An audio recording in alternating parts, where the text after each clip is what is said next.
Nosso cordial bom dia, igreja, um feliz sábado a todos. Para mim é um privilégio poder estar com os irmãos, desfrutando da companhia de vocês e principalmente do nosso Senhor e Salvador Jesus Cristo. Todos possam sentir-se muito bem. É a primeira vez que eu estou vindo aqui. Fiquei surpreso com a exuberância desta igreja. Parabéns à liderança, parabéns à mantenedora, que de certa forma também creio que deve ter ajudado. E vocês têm um lindo templo e vocês continuem sendo essa luz a brilhar aqui nesta comunidade, nesta região. Quando fui convidado para estar aqui com os irmãos, fiquei sabendo que aqui nasceu o colégio do CAJ, aqui atrás. Fui ali rapidamente conhecer as dependências e louvei a Deus, porque hoje nós temos um colégio muito bem estruturado, com mais de 1000 alunos, e que o embrião, a origem daquela realidade nasceu aqui. Parabéns às pessoas, aos precursores, aos professores que estiveram aqui, aos diretores, enfim, todos com toda certeza fizeram o seu melhor, haja visto o resultado que nós temos hoje ali na rua Luiz Beltrão. Como a professora apresentou, meu nome é Carlos, eu sou o novo diretor do CAJ. Estamos aqui no Rio de Janeiro já faz apenas 2 meses, nem isto. E como ela falou, nós viemos de Cascavel, inclusive essa menina aqui que deu o testemunho é lá de Cascavel. Mas nós passamos os nossos últimos 10 anos no oeste do Paraná. Mas não somos paranaense, somos gaúchos de Porto Alegre. Hoje eu estou com a minha esposa, a Elisa, que está ali ao fundo. Esse mês nós completamos 27 anos juntos. Parece pouco, né? Ou parece muito, né? O pessoal olha ali, pô, diretor, mas você é novo, né? Comecei cedo, né? 27 anos esse ano nós estamos completando. Talvez você não tenha essa idade, né? Mas são 27 anos juntos. Está junto conosco o Guilherme, que é paranaense de Maringá, nasceu em Maringá, porque nós fizemos toda aquela região ali nos 10 anos. Trabalhamos em Londrina, trabalhamos em Maringá, fomos trabalhar um pouquinho em Foz do Iguaçu, na fronteira, né? Estávamos nos preparando para o calor do Rio de Janeiro, porque Foz do Iguaçu é tão quente quanto o Rio de Janeiro. Então lá nós pegamos 48, 49, 50, nós estávamos nos preparando, fazendo um pequeno estágio para chegar ao Rio de Janeiro, né? E o Abner, que é o nosso primeiro filho, ele tem 20 anos, ele é gaúcho também, mas ele não está conosco, tá? Ele está hoje frequentando uma outra igreja, mas em outra oportunidade estarei apresentando o Abner. O Abner faz o curso de Educação Física. Ele fez 1 ano de odontologia, fez 1 ano de cursinho, tentou medicina, não conseguiu, e agora está na área de educação física, não sei até quando, porque os jovens eles são meio, às vezes eles mudam um pouco, né? Às vezes eles acabam. Muito bem. Estamos gravando? Estamos gravando? Estamos. Então é o seguinte, eu tenho um grande problema, a hiperatividade não deixa eu parar quieto. Então, rapaz, você vai ter que ir para lá e para cá, né? Muito bem. Professora, ela estava com uma teoria de que Deus não existe. Não no colégio adventista, é claro, porque os alunos que estudam no colégio adventista, eles têm o privilégio de, desde cedo, conhecer que Deus é o nosso Criador, nosso mantenedor, o sustentador, Ele que nos criou, das mãos dele nós saímos. Mas essa professora, ela estava tentando firmar essa teoria numa escola. E aí então, ela tinha, quem sabe, uma janela muito grande dessa aqui, e todos os alunos foram até a janela para que ela comprovasse junto aos alunos a sua tese. E perguntou para as crianças: crianças, vocês estão vendo aquelas nuvens lá no céu?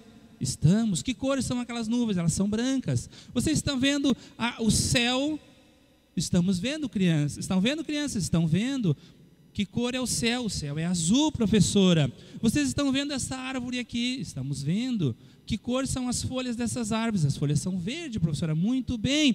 Vocês estão vendo a graminha que está aqui ao redor desta árvore? Estou vendo, professora. E aí então todos os alunos respondiam positivamente, e a professora então, para fechar a sua tese, ela pergunta: vocês estão vendo Deus? E as crianças dizem: não, professora, nós não estamos vendo Deus. Então peguem agora o seu caderno de ciências e anotem aí tudo aquilo que nós estudamos até agora.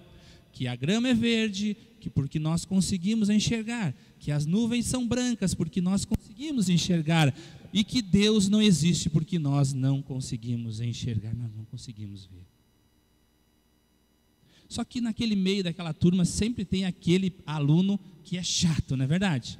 Os professores aqui, geralmente aquele aluno chato é aquele aluno inteligente que muitas vezes ele está adiante do nosso tempo.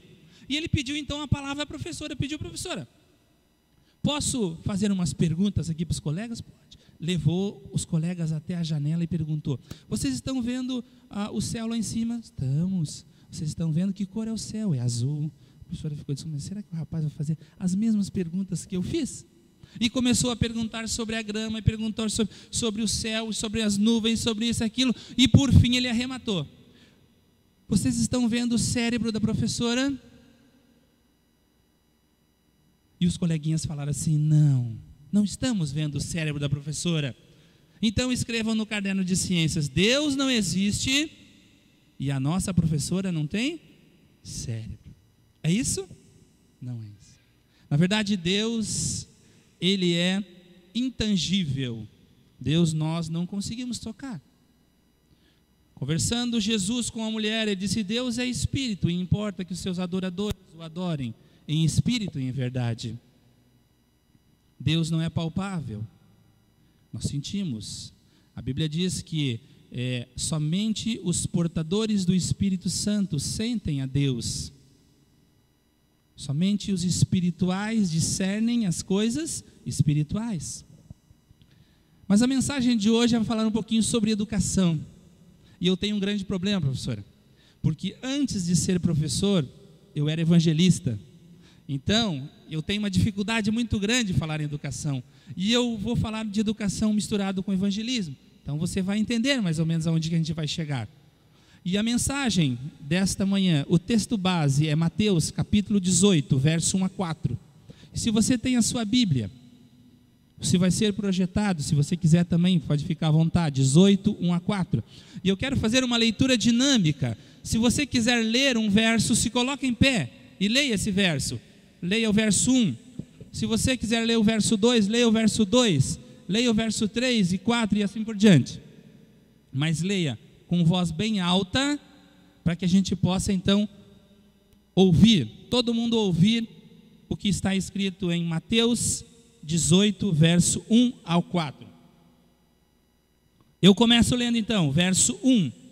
Naquela mesma hora, chegaram os discípulos ao pé de Jesus, dizendo: quem é o maior no reino dos céus? Verso 2.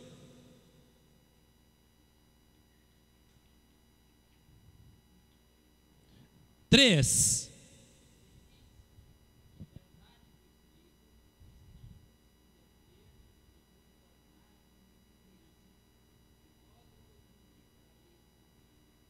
Verso 4.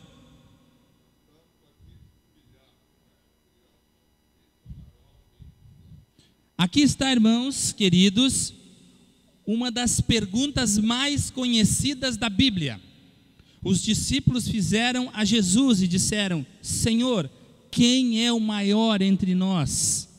Vamos analisar um pouco o contexto pelo qual fez os discípulos perguntarem a Jesus. Em qual contexto os discípulos estavam? Percebam só que Jesus, ele estava quase no final do seu ministério. Na cabeça dos discípulos, os discípulos entendiam que Jesus, ele iria montar o seu reino aqui nesta terra. E se montar esse reino dele aqui nessa terra, ele iria precisar de pessoas para trabalhar junto com ele. E então um perguntou assim: bom, eu vou ser o primeiro-ministro, eu vou ser o tesoureiro. Pedro deve ter pensado: eu vou ser o ministro da guerra. E aí então eles começaram a perguntar mais: quem é que vai ser o maior entre nós aqui? Quem é que vai ser o mais importante? Quem sabe quem é que na escala hierárquica, quem é que vai ficar em primeiro? Quem é que vai receber mais dentre nós aqui? Até uma das mães, eu acho que você até lembra disso, uma das mães de 2 dos discípulos, se atreveu dizendo: Jesus, quando o Senhor introduzires o teu reino aqui nessa terra, eu gostaria de que um dos meus filhos sentasse à sua direita e o outro filho sentasse à sua esquerda, para que não houvesse briga lá em casa. Esse era o sentimento que havia no coração dos discípulos. Os discípulos estavam com um sentimento totalmente contrário ao sentimento que Jesus havia os ensinado. Jesus os havia ensinado a ser humildes. Bem-aventurados os humildes de coração, porque deles é o reino dos céus. O que é humildade, irmãos? Humildade é dependência de Deus. Isso é humildade. Você reconhecer que você não é nada perante Deus e que Deus é tudo na sua vida. E os discípulos, durante todos esses anos, que foram 3 anos e um pouquinho, os discípulos então não aprenderam qual era a moral que Jesus queria passar para eles. E nesse exato momento estava aflorando nos seus corações o orgulho, a inveja, a presunção, todo o sentimento ruim. Por isso, os discípulos perguntaram: mestre, quem é o maior? Mas vamos em frente e nós retornamos nesse verso. Como eu disse, Jesus passou 3 anos e meio junto com eles, ensinando-os a ser humilde. Eu não posso ensinar alguém alguma coisa que eu não sei. Não é verdade, professor? Eu preciso estar cheio para poder ensinar a pessoa. Porque você não dá aquilo que você não tem. E Jesus tinha para dar. E Jesus sabia o que era humildade. E Jesus passava no dia a dia para os discípulos. Mateus capítulo 17... Uma volta só na Bíblia, acompanhe comigo. Só volta um pouquinho, Mateus 17. No título da minha Bíblia diz Monte da Transfiguração. Os discípulos que estavam junto com Jesus eram apenas Pedro, Tiago e João. É isso? Apenas 3. Jesus, ele está se dirigindo ao Monte da Transfiguração. Antes desse episódio, este monte não tinha nome. E então Jesus, ele estava se dirigindo para o Monte da Transfiguração, aonde ele ia mostrar o quê? Ele ia mostrar para Pedro, Tiago e João que ele era o quê? Ele era Deus. Ele ia mostrar para eles que ele era Deus. Jesus poderia ter naquele dia colocado um cartaz, um outdoor na cidade, poderia, marcando o dia e a hora para que as pessoas fossem vê-lo como Deus, poderia? Jesus poderia ter contratado um carro de som e espalhar por toda a cidade, avisando as pessoas que em determinado horário e local ele estaria mostrando que ele era Deus, poderia? Poderia. Jesus poderia ter contratado uma empresa de panfletagem para entregar um folheto para cada um, para deixar bem claro que lá no monte ele iria mostrar para todas as pessoas que ele era Deus. Poderia, mas ele não fez isso, porque Jesus é humilde. Jesus, ele trabalha dentro do individual com cada pessoa. Ele pegou Pedro, Tiago e João e subiu ao Monte da Transfiguração. E lá no monte ele mostrou para esses 3 discípulos que ele era Deus. O escritor da Bíblia, Levi Mateus, ele até ele tenta reproduzir aquela cena quando ele diz que o rosto de Jesus resplandecia como o sol. As suas vestes resplandeciam. Eu acho que foi muito mais do que isso. Eu acho que foi muito maior do que isso. Eu acho que foi muito mais maravilhoso do que isto. E naquele dia, então, Jesus Cristo mostrou para aqueles 3 homens que Ele era Deus. Ele mostrou para aqueles discípulos que quem via o Pai, via a Ele. Ele mostrou para os discípulos de que Ele e o Pai eram um. A sequência do capítulo 17, nós estamos no capítulo 17, em seguidinha vamos chegar no 18 para encerrarmos. No versículo 14, nós encontramos agora Jesus junto com os discípulos descendo do monte da transfiguração. É verdade? E ali diz que um pai de um jovem lunático ou endemoniado ou com um espírito endemoniado, ele se aproxima de Jesus, joga-se aos pés de Jesus e implora para que Jesus o cure, expulse o demônio do seu filho. A Bíblia diz que os discípulos haviam tentado, mas não conseguiram. E aí então ele se aproxima de Jesus como a última alternativa para a solução dos seus problemas e implora para que Jesus, ele faça um milagre. E a Bíblia diz que Jesus levanta a sua mão. E você já percebeu na Bíblia, ao ler a Bíblia, que quando Jesus levanta a sua mão, algo maravilhoso, algo fora do normal, algo fantástico acontece na vida das pessoas? Eu quero crer, irmãos, que nesta manhã, o Senhor Jesus, Ele levanta a mão sobre esta igreja, e Ele quer fazer milagres na sua e na minha vida. Eu creio nisso. Quando Jesus estava naquele barco, e as águas revoltosas e a tempestade começou a jogar o barco para lá e para cá, Jesus estava dormindo lá no porão, e os discípulos, como eram especialistas no mar, eles tentaram então colocar o barco no prumo, mas não conseguiram. Eles então acordaram o mestre como última alternativa da sua vida. E mestre Jesus então levantou, acordou e levantou a sua mão e disse para o mar: acalma-te, e para a tempestade: aquieta-te. E houve então inteira bonança.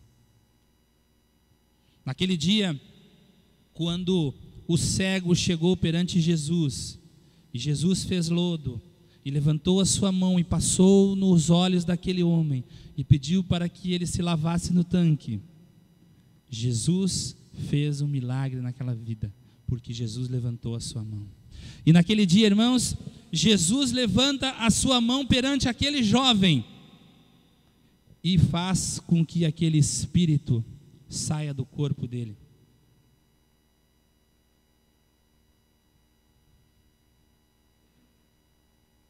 Por que Jesus curou aquele jovem? Por quê? Eu pergunto para a igreja, por que Jesus curou aquele jovem? Quem sabe alguém pode dizer: olha, mas ele curou porque Jesus é bonzinho mesmo, é o papel de Jesus fazer isso. Por que Jesus curou? Sabe por que Jesus curou, irmão? Porque Jesus é humilde. Jesus é humilde, e bem-aventurados os humildes de coração. Jesus curou aquele jovem porque ele era humilde, porque ele é humilde. E a Bíblia diz, irmãos, que ele veio para servir e não para ser servido. Ele disse: o meu Pai trabalha até dia de hoje, e eu também trabalho. Eu pergunto para você que está aí sentado, meu querido, o que você tem feito? Você tem feito como Jesus? Você veio para este mundo para servir? Ou veio para este mundo para ser servido? Jesus, ele veio para servir. E você veio para servir ou para ser servido? E quando nós falamos em dons, Muitas vezes as pessoas ficam pensando, mas eu não sei qual é o meu dom. O Senhor Jesus, Ele orientou-nos a cada um de nós a orarmos em busca da revelação de nossos dons. Ah, mas eu não sei fazer isso, eu não sei fazer aquilo. O apóstolo Paulo diz que quando Cristo nos tira das trevas para a sua maravilhosa luz, Ele nos capacita com algum dom. Então, meu querido irmão, se você foi tirado das trevas e hoje você está na maravilhosa luz, é porque para alguma coisa dentro do ministério de Jesus você é capaz de fazer. Segue ainda, Jesus ainda é humilde. No verso 24, nós encontramos aí Jesus, o que diz o título ali no versículo 24? Jesus paga o quê? Jesus paga o tributo. Queridos irmãos, a escritora Ellen White, no livro Desejado de Todas as Nações, ela deixa bem claro do que se referia este imposto. Este imposto não era um imposto comum. Este imposto era um imposto religioso. E por ser um imposto religioso, algumas pessoas que desempenhavam algum papel importante dentro da sociedade estavam isentos deste pagamento de imposto. Por exemplo, os professores estavam isentos desse imposto. Os mestres estavam isentos desse imposto. E quando as pessoas estavam cobrando o imposto de Jesus, eles estavam deixando bem claro para Jesus o quê? Jesus, você não é o mestre da minha vida. Os governadores, eles eram isentos deste imposto. E quando eles cobravam o imposto de Jesus, eles estavam deixando bem claro para Jesus: Jesus, você não governa a nossa vida, você não governa a minha vida. Os reis estavam isentos desse imposto. E quando eles cobravam o imposto de Jesus, eles estavam deixando bem claro para Jesus e para todas as pessoas: Senhor, você não é o Rei dos reis, você não é o Senhor dos senhores. Mas Jesus poderia ter colocado a mão na testa quando Pedro veio falar: mestre, vocês estão querendo cobrar o imposto de você, mestre.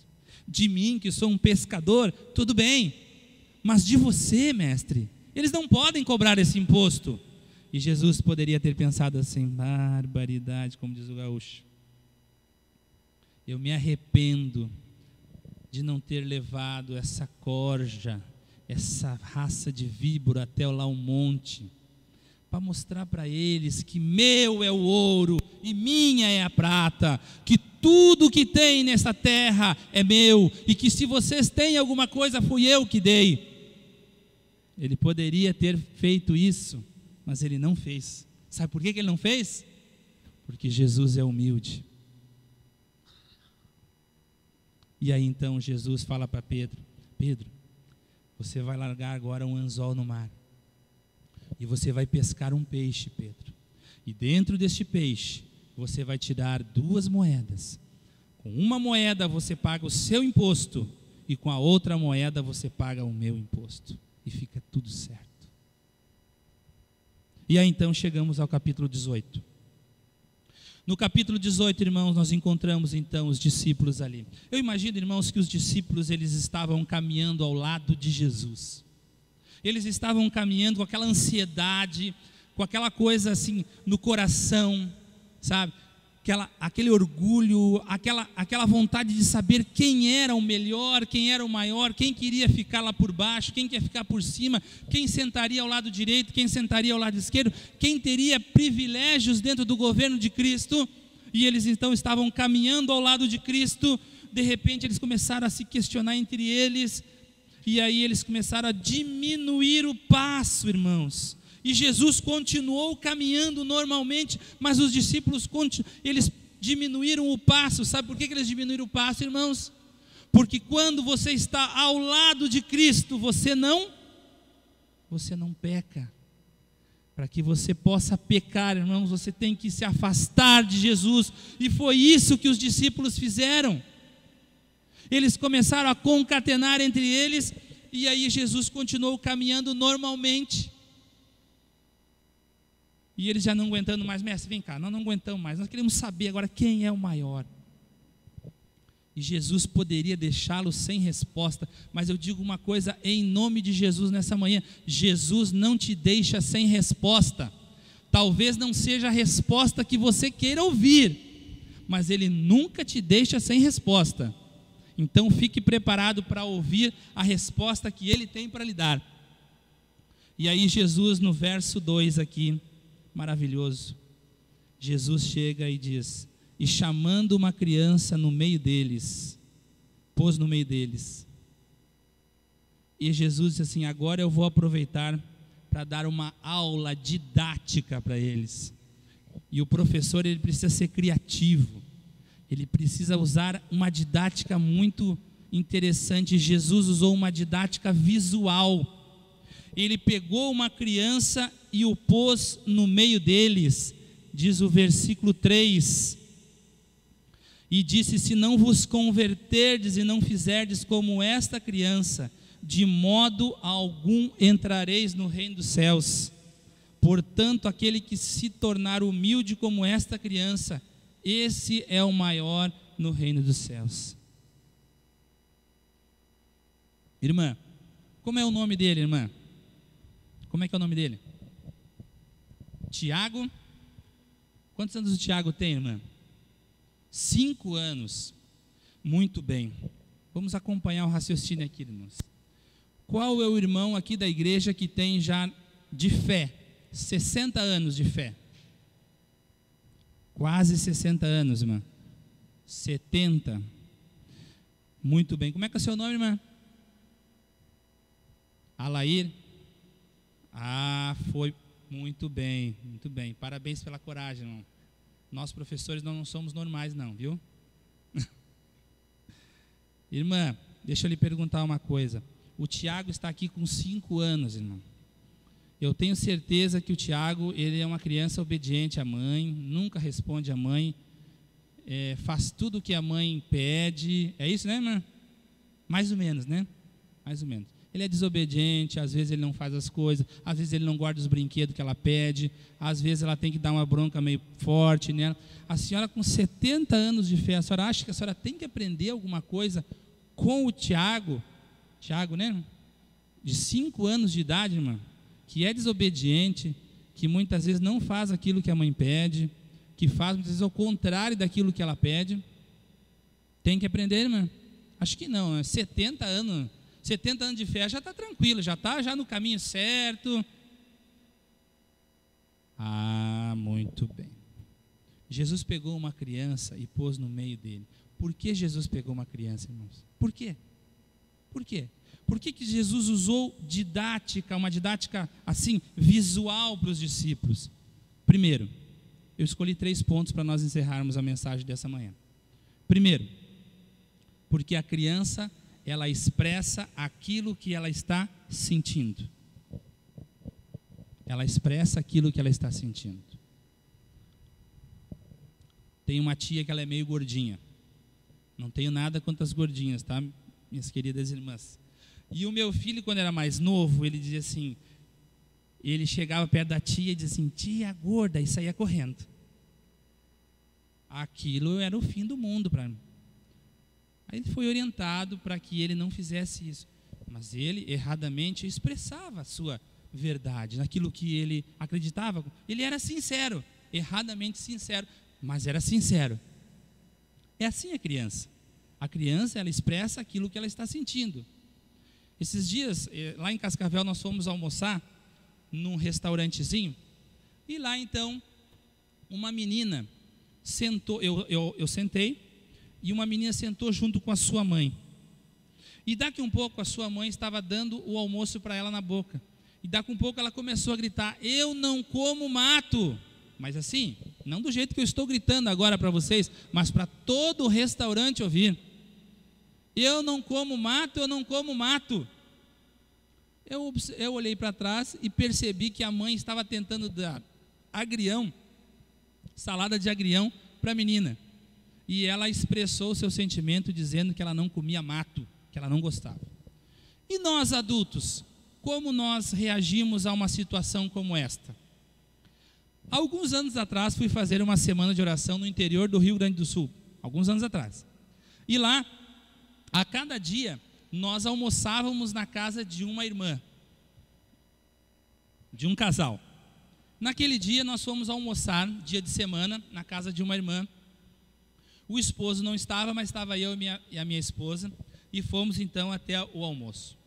A irmã falou assim: olha, hoje, professor, você vai comer a melhor refeição que você já comeu aqui em Santo Ângelo. Beleza. E nós preparamos uma sobremesa especialíssima. Muito bem. Almoçamos, e aí estávamos sentados ainda à mesa, quando ela foi à cozinha para buscar a sobremesa. E aí então ela veio com um pote, né? Um pote, uma compota, uma compota de figo, desse tamanho assim mais ou menos. E eu, queridos, detesto figo. Eu não gosto de figo. E a irmã então vinha com aquela compota de figo, caminhando assim a passos lentos, porque ela já tinha uma certa idade. E eu olhando para aquele pote, e eu imaginei que aquele pote olhava para mim, e eu comecei a lentamente escorrer uma lágrima do meu olho. Eu disse: eu vou ter que encarar isso, Senhor. E aí então, irmãos, a irmã pegou aquela cumbuca, sabe a cumbuca, né? Aquele pratinho, prato fundo, e generosamente colocou bastante figo. E disse assim: professora, deixei curtir a semana toda para o senhor. Eu olhei para minha esposa, a minha esposa estava com água na boca já, porque ela adora. E ali conversa vai, de repente eu pedi alguma coisa para a irmã foi buscar na cozinha. Quando ela foi buscar na cozinha, a minha esposa já estava sabendo, nós já tínhamos combinado já por código. Ela pegou rapidinho, pum, e deixou o meu vaziozinho ali, né? Quando ela retornou, ela disse: professor do céu, você gostou? Vamos colocar um pouquinho mais. E eu não tive a coragem, irmãos, de dizer, para a irmãzinha: irmã, não gosto de figo, eu detesto. Você compreende aonde eu quero chegar? Quando Jesus colocou aquela criança no seu colo e disse assim: queridos, se vocês não se humilharem, se vocês não se converterem, se vocês não expressarem os seus sentimentos com verdade, vocês não vão ser o maior no reino dos céus. Segundo item, a criança, ela sempre quer aprender. Já notaram? Ela sempre quer aprender. Ela é curiosa por natureza. Então ela chega e diz assim: pai, aonde você vai? Com quem você vai? Como você vai? Que hora você vai chegar? Você vai trazer alguma coisa para mim? E fora as outras perguntas. Então os psicólogos dizem que até 4 anos de idade, mais ou menos, a criança faz cerca de mais de 1 milhão de perguntas, né? De porquês, de questionamento por quê. Porque a criança, ela quer aprender. Ela está sempre querendo aprender alguma coisa. E nós adultos? Já fiz o ano bíblico umas 3 vezes já. Já li quase todos os livros do Espírito de Profecia. Então eu não preciso mais. Agora vou descansar em berço esplêndido. Não precisa nem estudar a lição. De novo, irmãos, sobre criação, você não precisa mais. Se eu já sei de cor, se eu já sei tudo dessa lição, para que estudar de novo sobre criação, se nós já estudamos isso? As lições anteriores já falaram sobre isso. Enfim, nós achamos que por ser adulto, chegamos a um nível de conhecimento estrondoso e paramos no tempo. E você sabe, irmão, que lá no céu, e o irmão falou hoje na lição muito bem sobre isso, quando nós chegarmos lá no céu, nós vamos continuar aprendendo. Sabe por quê? Porque nós não sabemos tudo, porque o conhecimento de Deus é um conhecimento infinito, eterno. E por isso que nós estaremos então aprendendo as coisas. Então eu digo para você, por isso que Jesus pegou uma criança e o colocou no meio dele e disse: olha, vocês têm que querer aprender. A vida é constante transformação na sua vida, você precisa aprender. Você tem que continuar estudando. Você deve continuar aprendendo. Você deve continuar fazendo o ano bíblico. Você deve continuar estudando a lição. Você deve continuar vindo à igreja. Terceiro e último item. Por que eu acho que Jesus pegou uma criança no meio, pôs no meio deles e disse: se vocês não se humilharem e não vos converterem? A criança, ela sabe, desculpa irmãos, eu não quero ofender ninguém, mas a criança, ela sabe perdoar. A criança sabe perdoar. Alguns anos atrás, o nosso Abner, hoje de 20 anos, ele era bem mais novinho. Nós morávamos numa casa bem mais acanhada, 2 peças. E aí então, nós tínhamos uma mesa central de madeira. Eu não sei se você já teve essa... Acho que todo mundo aqui é rico, não passou por isso aí que eu passei. Mas a mesa de centro nossa era uma mesa de madeira. E ela era meio capenga da perna, assim. E daí nós tínhamos que colocar uma pedrinha, um calcinho. É isso, né, irmão? Um calço. Passou por isso já, irmã? Botava um calcinho ali para poder a mesinha ficar firminha. E nós tínhamos um vaso e a minha esposa cuidava daquele vaso e tinha uma flor a cada dia nova naquele vaso. E aí aquele dia não estava com o calço, irmão Moisés, não estava com o calço. E nós tínhamos um cão, e esse cão era um pouquinho grande, para cuidar do pátio, a região não era muito segura e tal, né? Não era que nem aqui no Rio de Janeiro, tranquilo, né? Aí o cachorro grande, eu estava deitado, dormindo, descansando, um domingo à tarde, descansando aquele sono, né, dos deuses, tranquilo, né? Já tinha preparado as aulas da semana, naquela época como professor, estava descansando. A sala, meu quarto, de repente o cachorro chega, encosta na mesa, a mesa sem calço, o vaso faz 1, 2, 3 e pá, o cachorro sai correndo e o Abner nesse momento entra né? Ele entrou na sala e se dá de frente assim para o vaso quebrado e fica assim. E eu já me acordo assustado com isso, né? E já me acordo já com o chinelo na mão para ver o que estava acontecendo, né? Peguei a primeira coisa que vi, né? E já vi ali o Abner assim. E eu pensei assim, ele quebrou o vaso, não tenha dúvida. E eu, como um bom educador, como um bom pai, um bom professor, peguei e dei uma chinelada nele e ele saiu correndo, chorando lá para a mãe dele. Meia hora depois, já estava tudo calmo, ele veio me explicar como é que aconteceu a coisa. E ainda, meia hora depois, irmãos, ele estava chorando. Ele estava chorando e ele me contou chorando. E depois que ele me contou, eu peguei ele nos braços, eu o abracei. E disse assim: Abner, você perdoa o papai? E ele com lágrimas nos olhos, irmãos, ele disse: eu te perdoo, pai. Eu te perdoo. E nós adultos? E nós adultos? A irmã falou da comprimento da minha saia? Deixa comigo. Ela não sabe com quem está se metendo. Deixa que eu vou arrumar uma para ela ligeirinha aí que ela vai... Falar do meu cabelo? Não, pode deixar. Tudo não, eu até perdoo, gente. Eu perdoo, mas eu nunca mais quero ver essa pessoa na minha frente. Tudo bem, eu perdoo até, mas se ela vir nessa igreja aqui, irmã, eu não ponho o pé mais aqui, mas eu perdoo. Não é assim? Por isso que Cristo, irmãos, colocou uma criança no meio deles. E diz assim: discípulos, agora vocês vão ter que entender pela última vez. Se vocês não se humilharem, se vocês não se converterem, se vocês não forem humildes como esta criança, se vocês não forem dependentes como esta criança, jamais vocês herdarão o reino de Deus. Eu quero crer, irmãos, e quero orar nessa manhã a você que ainda... Quem sabe não tem esse sentimento de humildade que Cristo tem. O que é humildade?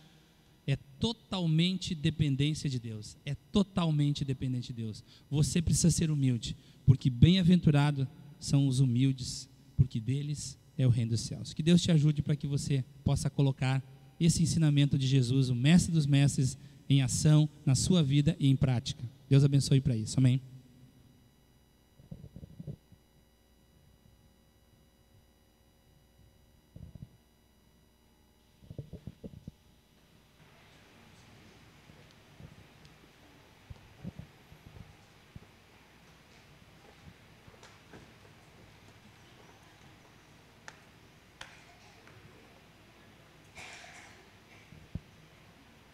Nós louvaremos o nosso Deus cantando o hino de número 91.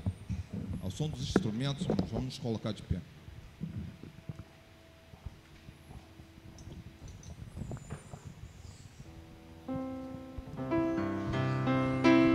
Jesus é melhor.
Nós lhe agradecemos, Senhor, pela tua visitação em nosso meio nesta manhã. Obrigado porque o Espírito Santo, ele veio preencher, acalorar o nosso coração e fazê-lo assim com que ele sinta e que ele perceba a necessidade de Jesus Cristo, o nosso Salvador em nossas vidas. Agora, Pai querido, queremos retornar aos nossos lares, que tenhamos uma boa refeição, que tenhamos um bom restante de sábado ao teu lado. Nós oramos agradecidos no doce nome do Senhor Jesus. Amém.